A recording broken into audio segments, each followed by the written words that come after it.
आइए जान। नमस्कार, आप देख रहे हैं एबी स्टार न्यूज़। मैं हूं आपके साथ सपना वर्मा। हर दिन इतिहास के पन्नों पर कुछ ऐसी घटनाएं घटती हैं जो कि एक अमिट छाप छोड़ देती हैं, एक ऐसी छाप जिन्हें कभी नहीं भुलाया जा सकता।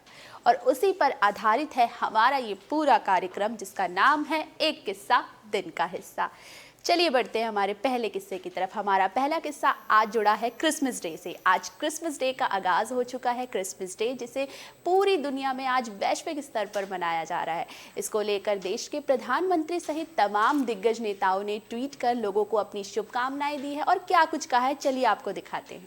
आइए जानते हैं आज क्या है खास। खंगालते हैं इतिहास के पन्ने। आज क्रिसमस डे है। क्रिसमस डे हर साल आज ही के दिन वैश्विक स्तर पर मनाया जाता है। आज देश के तमाम दिग्गज नेताओं सहित प्रधानमंत्री मोदी ने भी देशवासियों को क्रिसमस डे की ढेर सारी शुभकामनाएं दी और इसको लेकर उन्होंने ट्वीट भी किए। आपको बता दें कि क्रिसमस डे आज पूरे देश में धूमधाम से मनाया जा रहा है। इसे बड़े दिन के नाम से भी जाना जाता है। ईसा मसीह या यीशु के जन्म की खुशी में ये त्योहार ईसाई धर्म का सबसे महत्वपूर्ण त्योहार माना जाता है। इसे बड़े दिन के नाम से भी जाना जाता है। ये हर साल 25 दिसंबर को दुनिया के अधिकांश देशों में इसे मनाया जाता है। क्रिसमस शब्द का जन्म क्राइसिस मास शब्द से हुआ है और ऐसा माना जाता है कि 336 ईस्वी में रोम में सबसे पहला क्रिसमस डे मनाया गया था।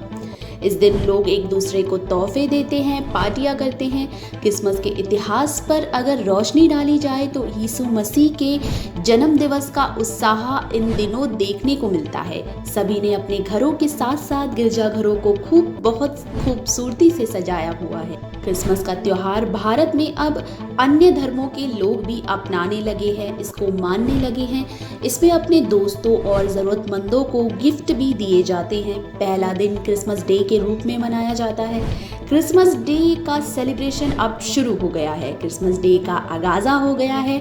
इस दिन को खास बनाने के लिए सभी लोग अपने अपने हिसाब से तैयारियों में जुटे हैं। बात की जाए अगर क्रिसमस की, तो इसके साथ कुछ ऐसी मान्यताएं भी जुड़ी है जो ये बताती हैं कि क्रिसमस डे कितना ज़्यादा स्पेशल है। क्रिसमस डे के दिन सेंटा क्लॉज का बच्चे बड़ी बेसब्री से इंतज़ार करते हैं। दरअसल सेंटा की अगर बात की जाए तो सेंटा क्लॉज क्रिसमस के दिन बच्चों के लिए कई सारे गिफ्ट्स लाते हैं। सेंटा क्लॉज को एक देवदूत की तरह माना जाता है।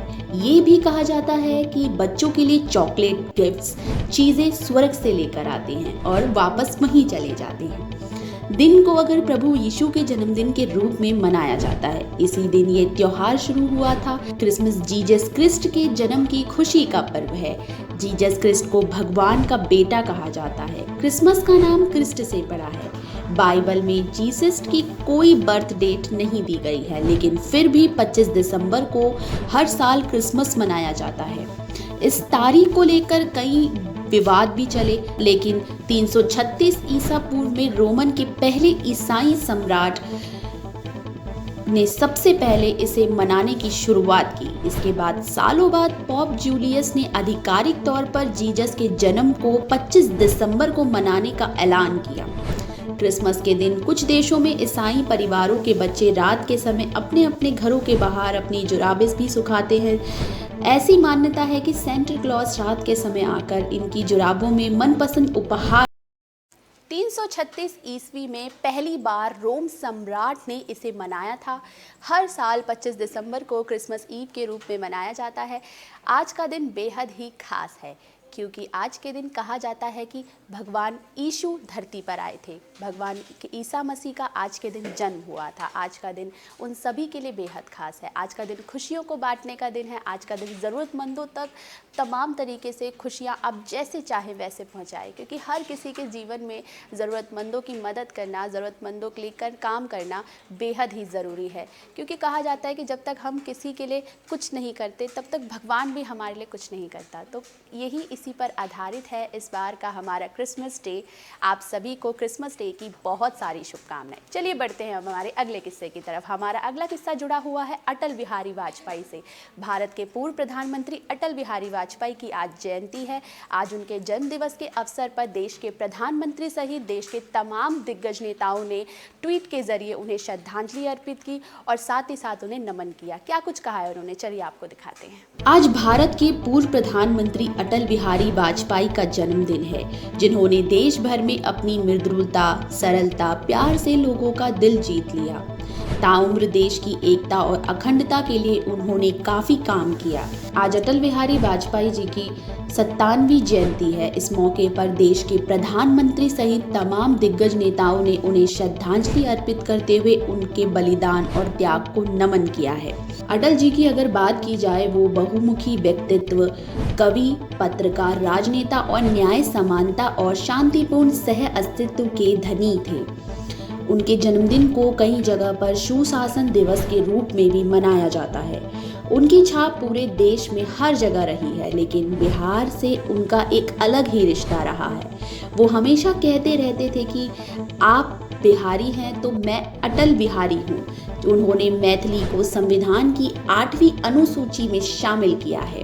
बिहार से अटल बिहारी वाजपेयी का बेहद ही गहरा रिश्ता रहा है। उन्होंने दिसंबर 2003 में मैथिली भाषा को संविधान की 8वीं अनुसूची में शामिल करने का बड़ा फैसला लिया था। गौरतलब है कि केंद्र सरकार के पास ये प्रस्ताव 23 सालों से निलंबित पड़ा था। इस दौरान प्रदेश के तत्कालीन मुख्यमंत्री कर्पूरी ठाकुर और डॉक्टर जगन्नाथ मिश्र ने इस प्रस्ताव को अटल बिहारी वाजपेयी सरकार के पास भेजा था, जिसके बाद उन्होंने मैथिली भाषा को उसका सम्मान दिलाया था।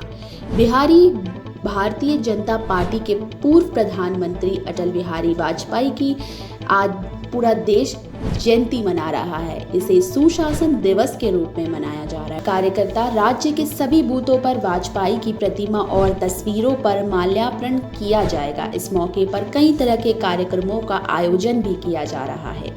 अटल बिहारी वाजपेयी का जन्म 25 दिसंबर साल 1924 को लश्कर ग्वालियर मध्य प्रदेश में हुआ था। उनके पिता का नाम पंडित कृष्ण वाजपेयी था, जो कि अध्यापन के कार्य से जुड़े थे, और उनकी माता का नाम कृष्णा देवी था, जो कि गृहिणी थी। अटल जी अपने माता पिता की 7वीं संतान थी। उनसे पहले उनके 3 बड़े भाई और 3 बहनें थीं। अटल बिहारी वाजपेयी के बड़े भाई को अवध बिहारी वाजपेयी और सदा बिहारी वाजपेयी और प्रेम बिहारी वाजपेयी जैसे नामों से जाना जाता था।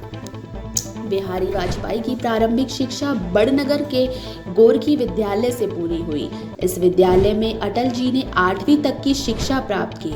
उन्हें एक अच्छे वक्ता के रूप में इसी स्कूल से पहचान मिली थी। जब वो कक्षा 5 में पढ़ते थे तो पाठ्यक्रम गतिविधियों के चलते उन्होंने पहली बार भाषण दिया था, लेकिन बड़नगर में उच्च शिक्षा व्यवस्था न होने के कारण उन्हें साल 2003 का वो दौर जब मैथिली भाषा को संविधान की 8वीं सूची में शामिल किया गया। इसमें अटल बिहारी वाजपेयी का बेहद ही बड़ा योगदान था।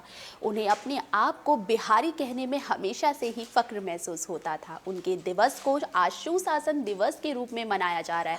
उनकी जयंती को आज वैश्विक स्तर पर उनके कार्यकर्ताओं की तरफ से तमाम तरीके के कार्यक्रमों का आज आयोजन किया जा रहा है। बढ़ते हैं हमारे अगले किस्से की तरफ। हमारा अगला किस्सा जुड़ा हुआ है पंडित मदन मोहन मालवीय से। आज का दिन बेहद ही खास है। आज क्यों उनके बलिदानों को याद किया गया, चलिए नजर डालते हैं इस पर। आज पंडित मदन मोहन मालवीय की जयंती है। पूरा देश उनकी जयंती को मना रहा है।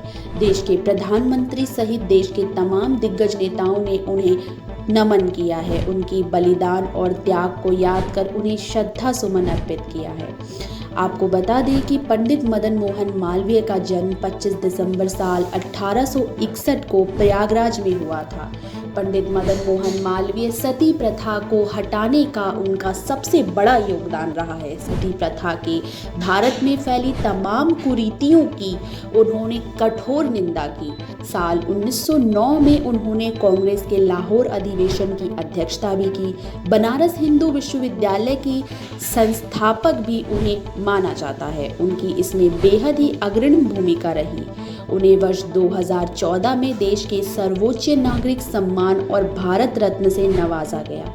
मदन मोहन मालवीय का जन्म इलाहाबाद के एक ब्राह्मण परिवार में हुआ था। वो अपने पिता पंडित बैजनाथ और माता मीना देवी के 8 बच्चों में से एक थे। 5 साल की उम्र में उनकी शिक्षा शुरू हुई और उन्हें महाजनी स्कूल भेज दिया गया।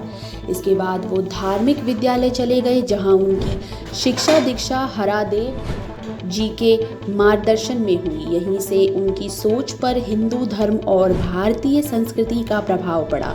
वर्ष 1868 में उन्होंने तब तक हाल में स्थापित हुए शासकीय हाई स्कूल में दाखिला लिया। उन्होंने म्यूज कॉलेज में मैट्रिक की पढ़ाई पूरी की। वर्ष 1884 में उन्होंने कलकत्ता विश्वविद्यालय से बीए की परीक्षा पूरी की। 40 रुपये मासिक वेतन पर वो एक स्कूल में टीचर के पद पर आ गए। वो एमए की पढ़ाई करना चाहते थे, लेकिन आर्थिक स्थिति ठीक न होने के कारण वो ऐसा नहीं कर पाए। साल 1902 में वो संयुक्त प्रांत की विधान परिषद के निर्वाचित किए गए। साल 1910 से 20 तक वो केंद्रीय विधानसभा के सदस्य भी रहे। उन्होंने द्वितीय गोलमेज सम्मेलन, जो कि लंदन में आयोजित हुआ था, उसमें भी भाग लिया। वे देश के भक्ति धर्म का एक अभिन्न अंग थे और भारत के पिछड़ेपन का कारण भारतीयों की निरक्षरता को मानते थे। उन्होंने भारतीयों की शिक्षा की ओर विशेष ध्यान दिया। इन्होंने बनारस हिंदू विश्वविद्यालय की स्थापना इसी उद्देश्य की। साल 2014 का वो दौर जब पंडित मदन मोहन मालवीय को सर्वोच्च नागरिक सम्मान से सम्मानित किया गया। पंडित मदन मोहन मालवीय, जिनका स्वतंत्रता की लड़ाई में एक बड़ा योगदान रहा है, उनकी अगर बात की जाए तो उन्होंने हमेशा से शिक्षा को बहुत ज़्यादा महत्व दिया है। इसका जीता जागता प्रमाण बनारस हिंदू विश्वविद्यालय है, जिसकी स्थापना पंडित मदन मोहन मालवीय के द्वारा हुई थी। वक्त हो चला है अब आपसे विदा लेने का। हम फिर मिलेंगे किसी नए किस्से के साथ। तब तक के लिए देखते रहिए एक किस्सा दिन का हिस्सा। शुक्रिया।